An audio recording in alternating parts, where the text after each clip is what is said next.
What we're going to do now is we're going to look at what happens after you finish designing the planner and you've got all your assets and covers and that ready for your product.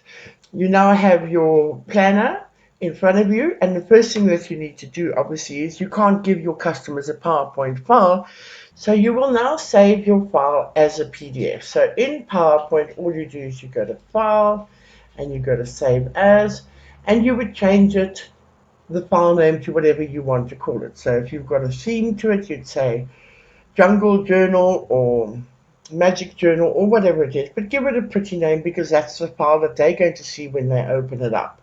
And then you would choose the format and you scroll down to where it says PDF and click on Save. Now, if it's a particularly big file, it is going to take some time. So I may suggest you go and grab a cup of tea. Of course, for the purposes of this video, I'm going to speed it up. Right, so now my file has been converted to a PDF. And if we have a look in this subdirectory, this is where I had my original PowerPoint file. So now I'm going to copy that PDF and I'm going to put it into my product subdirectory. So in my training subdirectory, I've got a subdirectory called My Finished Product, and I'm going to go into it. And inside it, I have a folder for the planner, and so I'm going to pop the planner there. Okay, so that is step one. Now let's go back to the beginning.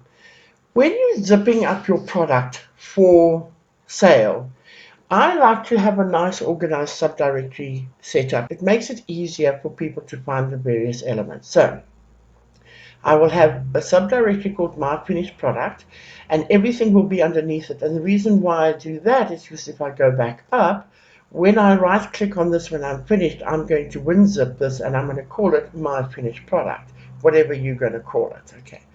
So inside My Finished Product, you're going to have a couple of subdirectories. You're going to have the covers. So you'll have all the covers that you're going to give them. This is obviously the one that I set up for the starter pack in digital planning training. So there's a lot in here. You obviously don't give them that many. Then I've got my graphic resources. So inside I have some glass buttons for them. And then I've got some hearts. And I've got some stickers. And then I've got some washi tape. Okay. And I've split it up into the different types of graphic resources so that it's easy for them to find. Now you could decide what you want to give them. I've obviously worked this around the color theme, which is the pastel geometrics. So that's what my customers will get. Then I go back up to My Finished Product, and you'll see over here there's a file called folder JPEG. Now if I open that up, all it is it's a graphical preview of what's inside there. So however you design your previews for Etsy or for your own store is up to you. But you would design it and then make a copy of it and rename it to folder.jpg. The reason why is that when you're looking at your subdirectory in, let's say, large icons, you see what happens there? They can actually see that image inside the folder. So the next thing that I put into that subdirectory is a PDF file called README. And inside that PDF, it's going to have information about you and about your websites or your Etsy store, where they can find you on social media, how they can contact you if they have a problem.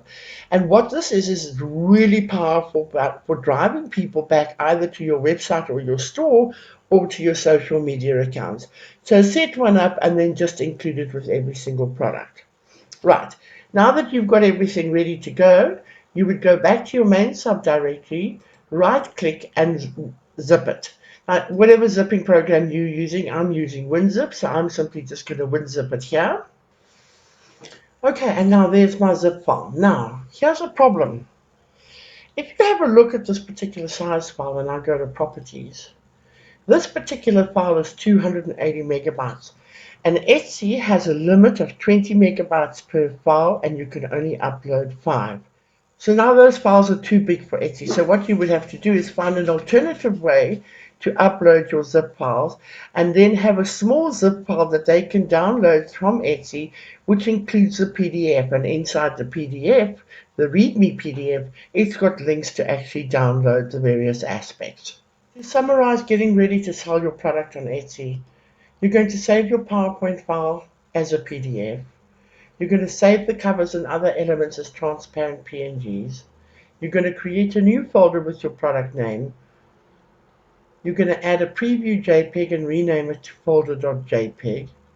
You're going to add a README PDF with links to your site and social media accounts and include instructions on how to import into their favorite app. And then you're going to zip and load the product.